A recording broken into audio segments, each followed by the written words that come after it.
4차 산업혁명의 시대. 현재의 교육은 점차 구시대 발명품처럼 여겨지는 상황. 우리의 교육은 어디쯤에 있을까? 공장이랑 똑같아요. 그러다 보니까 학교정이 땡땡땡, 공장 정도 땡땡땡. 선생님이 그냥 앉아서 아이들이 돌아가면 계속 똑같이 조립 작업을 하는 거예요. 똑같은 수업을 하는 거예요. 근데 지금은 산업이 완전 바뀌었거든요. 뭐 누구든지 다 알고 있었습니다. 그런 방법이 가장 최적은 아니라는 걸. 내 생각은 일단 접고 교과서의 생각, 저자의 생각, 교사의 생각이라는 정답을 맞추는 체제로 계속 12년 동안 훈련을 받다 보니 한국 사회에서 대학까지는 공부를 해야 될 것, 알아야 될 것들을 정해줬어요. 사회에서, 심지어 교육부에서 정해줬죠. 지금까지의 우리나라의 교육 시스템은요, 일단 고등학교 때는 수능을 잘 봐야 된다가 하나의 룰이죠. 모든 학생들의 목표가 입시로 향하고 있는 상황. 학력은 우리에게 계속 힘이 될 수 있을까? 너무나 많은 에너지가 입시 쪽으로 치우쳐 있다는 건 이건 미래를 대비한다고 보기 어렵습니다. 지금 4차 산업혁명 들어와서 저는 요새는 느끼는 거는 더더욱 대학이 별로 안 중요하구나 라고 생각이 들어요. 이 주 개인 의견입니다.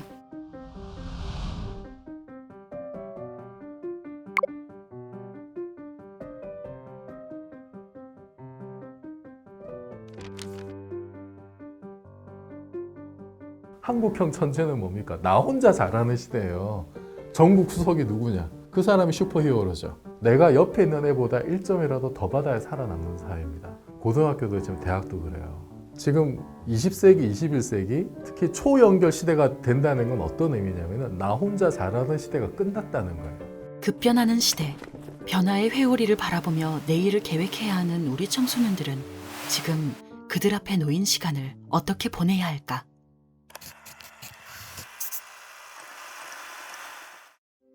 오랜 기간 공부하거나 찾아야 했던 지식과 정보가 클릭 한 번으로 쏟아지는 세상. 그런데 그만큼이나 이 세상에는 여기저기 문제도 많고 복잡해졌다. 옛날에는 문제가 하나 나오면 그 문제가 좀 단순했어요. 풀기에도 좀 단순하고 해결하기도 좀 어렵지 않았어. 쉽게 말하면 넌 국문과 나왔지, 국문. 넌 컴공과 나왔지, 컴공. 너 법 나왔지, 법. 근데 이게 이제 한계에 다다른 거예요. 세상에서 나오는 문제는 이렇게 복잡하고 해결하기 어렵고 굉장히 힘든데 내 책상에서만 있는 것 같고는 해결이 안 되잖아요. 지금 청소년들이 생각했을 때 할 일이 너무 많습니다. 지금 해결해야 되는 지금 코로나라든지 기아 문제라든지 환경 문제라든지 되게 많은 문제가 있거든요. 이런 문제들을 혼자서 해결할 수 있을까?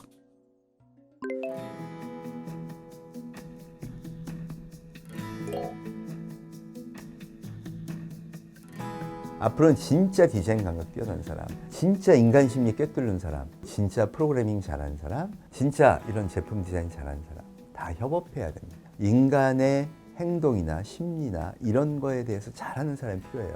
근데 혼자 나는 뭐 심리학도 공부하고 프로그래밍도 공부하고 뭐 디자인도 공부하고 이럴 수 없잖아요. 혼자 잘하는 시대 완전 끝났어요. 다 같이 잘하는 법을 가르쳐야 됩니다. 저는 그게 손해가 아니고 이게 다 같이 잘하는 거 위에는 방법이 없고 그래야 정말로 창의적인 결과가 나온다는 그거를 보여줘야 돼요. 아주 중요해지는 것은 학생들 서로 간의 소통이죠. 학생들 서로 간에 질서가 생기고 협업해서 뭔가를 만들어낼 수 있도록 그걸 미리 경험하게 해주는 굉장히 좋은 장이 교실이라고 생각해요. 학교이고 교실이. 그러면 어떤 생각을 가지고 소통과 협업을 할까? 제가 그 대학원 처음 들어갔을 때 교수님들이 했던 얘기가 그거거든요. 논문을 믿지 말고 교과서를 믿지 말라고 그랬어요. 직접 확인해 보라는 거죠. 스스로 생각을 해보라는 거예요. 그게 사실은 과학에서 가장 중요한 겁니다. 권위를 의심하는 거. 크리티컬 띵킹이라고 해서 종합적 사고력이라고 보는데 여러 가지를 생각하면서 이거와 이거를 결합할까? 이런 식의 성공이 되게 많아요. 그러다 보니까 다양한 분야의 식견을 가지고 있어서 종합적인 사고를 하는 게 되게 중요하다는 거죠. 지식 자체가 아니라 세상을 어떻게 바라보고 거기서 어떤 종류의 생각을 끌어낼 수 있는지에 대한 그런 생각 주머니 근육 같은 거가 훈련되어야 된다라고 생각을 해요. 생각을 잘 할 수만 있다면 공부는 안 해도 될까? 공부를 전혀 하지 않고 갑자기 창의력이 생길 수는 없거든요. 내가 그냥 인공지능 시대에 살고 있으니까 나는 인간으로서의 창의성만 높이겠다? 이거는 쉽지 않은 거고, 인간은 학습을 하면서 그 학습 보고 들은 것이 이제 자기의 창의력이 되는 것이기 때문에 학습 과정은 끊임없이 필요할 거예요. 교육 자체가 좀 더 기본으로 돌아가야 될 것 같아요. 가끔 좀 그 생각하는 친구들이 있어요. 아, 인공지능이 나온다니까 나는 창의력만 있으면 되고 공부 안 해도 되지 않냐. 창의력이 땅 파서 나오지 않습니다. 사실 이제 국영수가 그래서 학문의 기본이 될 수밖에 없습니다. 어느 학교나 사실 국영수를 제일 중시해서 가르치는 것도 무한대로 커질 수 있는 영역의 공부고, 창의력을 기를 수 있는 가장 좋은 방법이고 가장 중요한 기본기이기도 합니다. 예. 점차 교육의 방식이 변화하고 있다. 옛날에는 이렇게 아날로그적으로 단절이 돼 있었기 때문에 우리가 뭔가 원하는 지식을 얻기 위해서는 이제 좋은 교과서를 보든지 좋은 선생님을 찾아가야 됐어요, 물리적으로. 근데 이게 디지털로 바뀌었다는 거는 그 경계가 없어지는 거거든요. 그 범위는 점점 더 늘어날 거예요. 예를 들어서 뭐 상대성 이론을 지금 공부를 하는데 잘 이해가 안 돼. 그러면 찾아보겠죠. 유튜브를 검색해봐서 이 세상에서 제일 좋은 강의를 볼 겁니다. 이미 그러고들이 있어요, 사실은. 학교에 가지 않아도 자기가 공부하고 싶은 것을 얼마든지 공부할 수 있는 길이 열리거든요. 그러면 이제 학교라는 것은 이제 공간의 개념을 넘어서는 거죠. 예를 들면 전통적인 방식의 일방적인 획일적인 교육이 아니고 학생 개개인의 학업 성취도나 기본 지식에 좀 맞춰서 할 수 있는 교육. 그래서 예를 들면 뭐 플립드 러닝이라는 것도 최근에 대학에서는 뭐 시도하고 있는 방법이고요. 하이라이브 수업은 어떤 거냐면 교수님이 이제 원격직 강의실의 모니터링을 보면서 스튜디오에서 학생들하고 상호작용을 하면서 그 수업이 굉장히 빠르게 액티브하게 진행되고 수업에 실제로 참여한다는 거죠. 한국 학생들은 이제 카카오톡이라든지 SNS로 교수님과 소통하는 걸 굉장히 선호합니다. 그래서 어떻게 보면 만나서 얘기하지 못하는 것들을 더 많이 직접적으로 굉장히 솔직하게, 수업이 끝나고 나서도 질문이 계속 올라와요. 그런데 평가의 방법이 변하지 않고 교육이 변화할 수 있을까? 교육이 획일적이 되는 이유는 다양한 평가를 받아들이지 못해요. 점수가 제일 깔끔하고 믿을 수 있어라는 국민의 공감대가 있는 한은 100가지 제도도 힘을 얻기 어렵다고 생각을 합니다. 내 생각은 억제되고 나보다 권위 있는 사람의 진술을 더 잘 베껴 쓰는 능력만 이렇게 평가를 받는 세상에서 나 스스로도 나만의 생각을 잘 해본 적이 없는데 저는 한계가 있다고 보거든요. 그거는. 미래 교육을 열심히 고민했는데 고3이 모든 걸 다 빨아들이는 블랙홀이 될 때, 그런 것들은 사실 교육의 문제가 아니에요. 그거는 사회적인 인식의 문제인 거고, 교육의 시스템으로 해결하기 너무 어려운 지점들이 항상 존재하더라고요. 전과목 객관식으로 국가 수능을 평가하고 내신도 평가하는 나라는 OECD 36개국 중에서 우리나라밖에 없어요. 객관식 시험의 단점은 암기력을 측정한다라는 것이 아니고요. 누군가가 정해놓은 정답을 맞춘다는 거예요. 내 생각이라는 걸 할 틈이 없어요. 그러니까 어떤 게 옳아야 되고 어떤 게 개선돼야 되고 어떤 게 옳지 않아야 되는지에 대한 토론이나 생각이나 이런 거를 기를 수 있는 기회는 전혀 없이 누군가가 정해놓은 옳은 것을 딸딸딸 숙지를 해서 그거를 제대로 맞춰내는 것만 평가를 100%를 해요. 그러다 보니 학교 수업도 그거에 맞게 갈 수밖에 없는 거예요. 이런 생각 저런 생각을 떠올리며 스스로 답을 찾는 과정은 무수한 실패의 과정이기도 할 것이다. 교육의 장소가 기꺼이 실패할 수 있는 곳이 될 때 그곳에서 미래는 더 안전하게 준비될 수 있을 것이다. 자율성은 자신이 실패를 했을 때, 그리고 자신이 보이지 않는 어려움을 당했을 때 더 많이 발휘가 됩니다. 굉장히 유사한 단어 중 하나가 문제 해결 역량인데요. 내가 스스로 결정을 내리고 이 문제를 어떻게 해결하지? 라고 고민을 할 때 그때 한 학생이 굉장히 큰 성장을 하게 됩니다. 그런데 그 큰 성장은 실패했을 때만 가능하거든요. 대학 가서부터 실패도 경험해라. 그때부터 뭐 해봐라. 아니 애들이 그때부터 미치지. 어떻게 하라고 그걸 다 그때 하라고 그래요. 이 얘기는 어디로 가야 되냐면 애들한테 실패를 용인하는 교육으로 가야 돼요. 모르잖아 우리가. 그러면 그때마다 실험해야 되고 실패도 해보고 느껴보고 해야 되는데 지금 교육 시스템은 그걸 용인하지 않잖아요. 근데 스스로 자기 삶에 대해서 책임을 질 수 있고 자기 지식을 실험할 수 있는 그런 교육을 우리가 만들어 놓고. 그러니까 교실이라는 건 실패가 합법적으로 허용되는 곳이잖아요. 그때 시행착오와 실패를 용인해주는 그런 훈련을 계속 했었으면 나중에 이제 사회에 나오게 될 때 얼마나 더 준비된 상태로 나올 수 있을까 이런 생각이 들어요. 그래서 사실은 학교 교육 자체가 진로 탐구 시간이라는 걸 따로 만드는 것보다 모든 전 과목에서 내 관심사와 내 아젠다를 찾는 거가 이렇게 녹여져 있는 거, 저는 그런 게 필요하다고 생각해요. 지금 청소년들은 무엇을 가장 고민하고 있을까? 2위는 공부, 1위는 직업. 그런데 분명한 것은 이제 사람들은 한 개 이상의 직업을 가지게 될 것이라는 사실이다. 직업의 수명이 정말 짧아지고 있습니다. 직장 생활은 이제 더 이상 평생 직장이 아니고 언제든지 해고당할 수 있는 리스크가 높은 직업이 됐습니다. 지금 3, 4년마다 잡이 바뀌고 있어요. 마케팅 업무를 보면 5년 전만 하더라도 신문에다가 이렇게 광고 내는 게 가장 주잡이었어요. 근데 지금 무슨 일 하고 있냐면 유튜브 트래킹하고 있고요. 네이버 키워드, 그러니까 디지털 마케팅이라고 하거든요. 그러니까 마케팅은 마케팅인데 완전 분야가 달라지는 거죠. 그러니까 이거를 실제로 과거에 신문을 했던 사람이 이 일을 하려면 절대 못해요. 계속 배우고 학습하는 방법밖에 없다라는 거죠. 그러다 보니 이제 우리는 평생 무언가를 배우며 살아가야 할 것이다. 이미 지식이 굉장히 방대해졌기 때문에 대학에서 4년 배우는 걸로 그걸로 몇 년 먹고 살겠습니까? 왜냐하면 알아야 될 게 너무 많아서 그래요. 앞으로는 60이든 70이든 끊임없이 자기 개발해야 되는 시대라고 얘기를 하거든요. 계속 성장 마인드를 가지고 계속 새로운 것들을 학습해줘야 이 시대에 살아남을 수 있는, 가장 중요한 건 뭐냐면 학습할 수 있는 능력이에요. 본인이.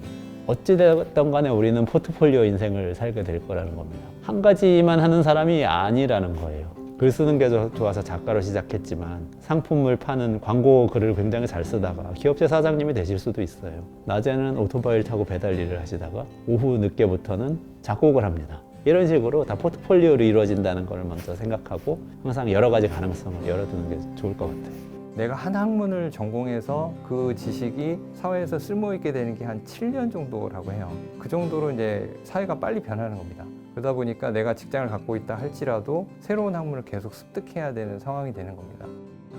평생 학습의 시대. 우린 계속 배울 수 있어야 한다.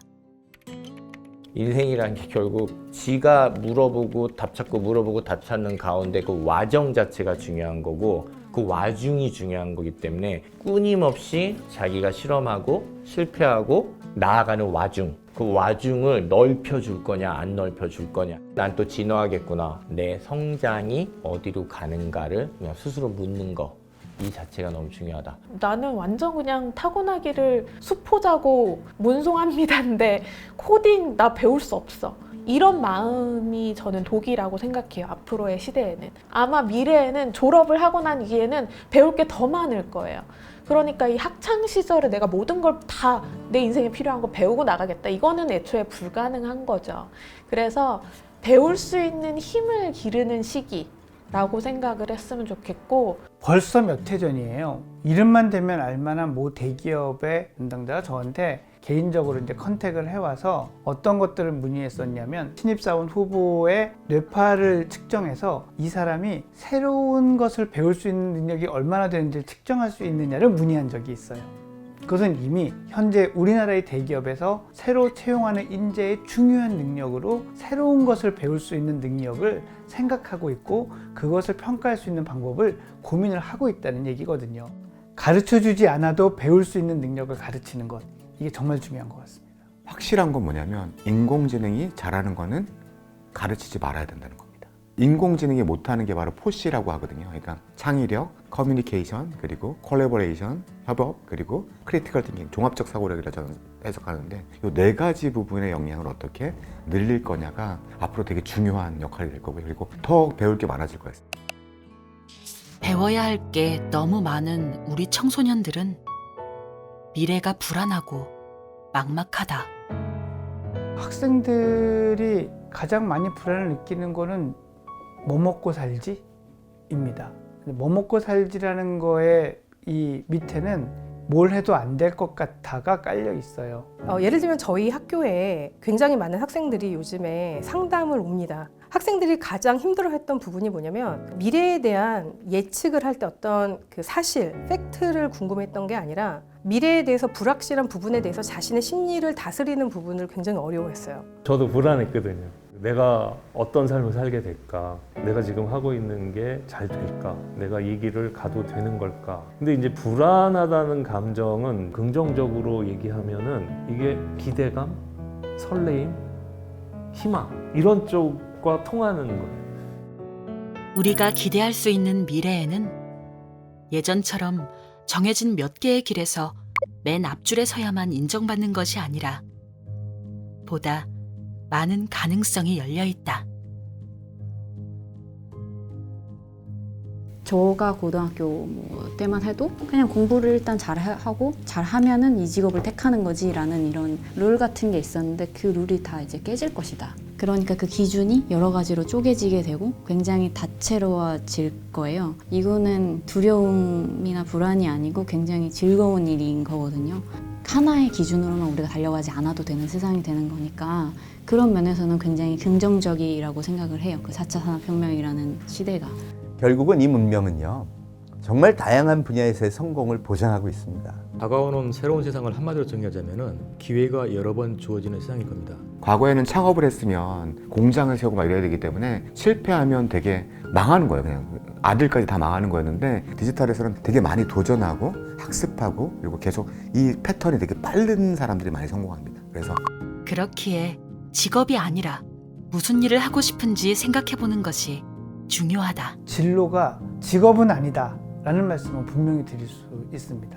제가 학생들한테도 자주 하는 말입니다만 네가 하고 싶은 직업 말고 그 직업을 해서 하고 싶은 일을 꼭 한 3가지만 적어봐 이렇게 얘기해요.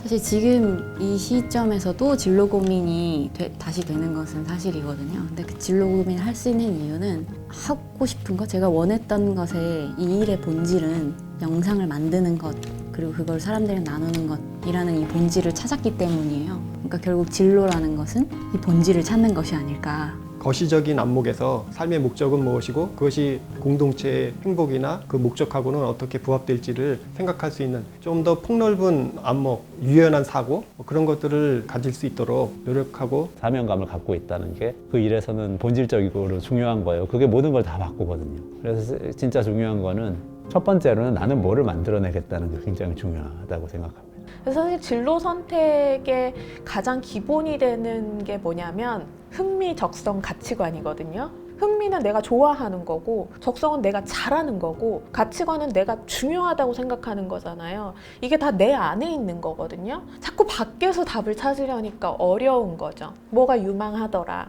뭐가 요즘 뜬다더라, 나를 이해하는 거, 그래서 내가 좀 나의 주도권을 갖는 거, 이런 게 좀 진로의 본질이지 않을까. 물론 그게 쉽지는 않지만 나를 더 잘 알아가기 위해 두려워 말고 서두르지 말고 다양한 경험을 하자. 뻘짓들을 많이 하세요, 여러분. 창조적 뻘짓들을 많이 해주시고 엄마한테 혼날 수도 있고 선생님이 인정 안 해줄 수 있긴 하지만 여러분들이 그런 창조적 뻘짓을 많이 해야 경험이 쌓이고 경험이 쌓여야 실패가 쌓이고요. 실패가 쌓여야 사람이 큽니다. 혼자는 못하니까 꼭 애들이랑 같이 해라. 친구랑. 지 혼자 할 수 있는 건 없다. 앞으로 미래 사회는 똑똑한 애 혼자서 할 수 있는 건 절대 없다. 무조건 같이 한다. 일단 이거는 꼭 좀 알아줬으면 좋겠어요. 그레타 툰베리가 기후변화에 대해서 유엔에 가서 연설을 하고 했을 때 힘이 있었던 이유는 그 위기를 본인이 직접 겪을 것이기 때문에 그렇거든요. 미래를 준비할 때 꼭 그렇게 학생들이라고 해서 사회로부터 뭔가를 받아야만 하는 것은 아니에요. 저는 기여를 해야 된다고 생각하고 내가 하고 싶은 일, 내가 사회에 잘 기여할 수 있는 일이 뭔지를 잘 생각을 하는 것 자체가 사실은 진로에 대한 준비일 수 있다고 생각합니다. 자율성, 창의성 이런 것들은 다 개인적인 특질, 기질로 여겨지는 경우가 많습니다. 그런데 훈련을 하면 충분히 바뀔 수 있습니다. 자신의 삶에서 가장 중요한 가치가 무엇인지, 다른 사람에게 의존하고 기댔던 것들에서 좀 더 한 발짝 떨어져 나와서 스스로 자신의 미래를 설계해보는 자율성을 발휘하라고 부탁을 합니다.